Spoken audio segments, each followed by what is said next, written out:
The journey home, Lewis and Clark's struggle for survival. Have you ever been so far from home that returning seemed impossible? On March 23, 1806, after spending a miserable winter at Fort Clatsop near the Pacific Ocean, Meriwether Lewis, William Clark, and their Corps of Discovery faced exactly that challenge. For 106 straight days it had rained, their clothes rotted on their bodies, game was scarce.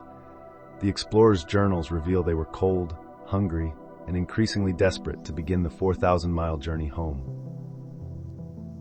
"We all feel extremely anxious to get underway," Lewis wrote. "Our party has been so long confined to Fort Clatsop that we are scarcely patient." They had accomplished what many thought impossible. They had reached the Pacific Ocean, creating the first maps of vast unknown territories and documenting 178 new plant species and 122 previously unknown animals. But the hard part was just beginning. The return journey would test them in ways they could never have imagined.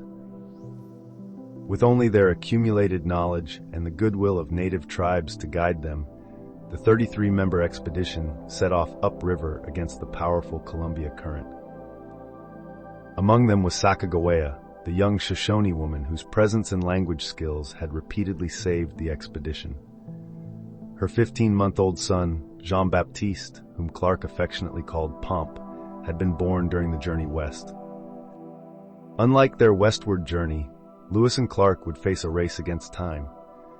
They needed to cross the treacherous Rocky Mountains before winter's snow made the passes impassable. In a bold decision, the party split into smaller groups to cover more ground.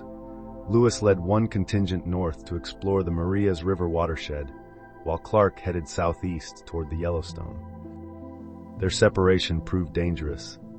Lewis and his small party encountered hostile Blackfeet warriors, resulting in the expedition's only violent confrontation with Native Americans. 2 Blackfeet were killed in the brief skirmish. Lewis fled the area, traveling 120 miles in just 24 hours without stopping, an incredible feat of endurance driven by fear of pursuit. Meanwhile, Clark's group faced their own perils. Crow warriors stole half their horses, forcing them to build canoes and take to the Yellowstone River.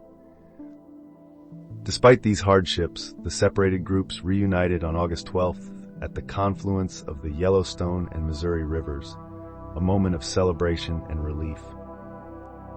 On September 23, 1806, exactly 6 months after leaving Fort Clatsop, they arrived back in St. Louis to cannon salutes and cheering crowds. The nation had given them up for dead. Today, you can retrace their route through 11 states, from the Pacific Northwest to the Missouri River Basin. Over 5,000 miles of trails, historic sites, and museums mark their journey. When you face your own seemingly impossible challenges, remember Lewis and Clark. Remember that the path home, however daunting, begins with a single step, or in their case, a single paddle stroke on March 23, 1806. Their journey changed how Americans understood their continent. But perhaps their greatest legacy isn't the maps they drew or the species they documented.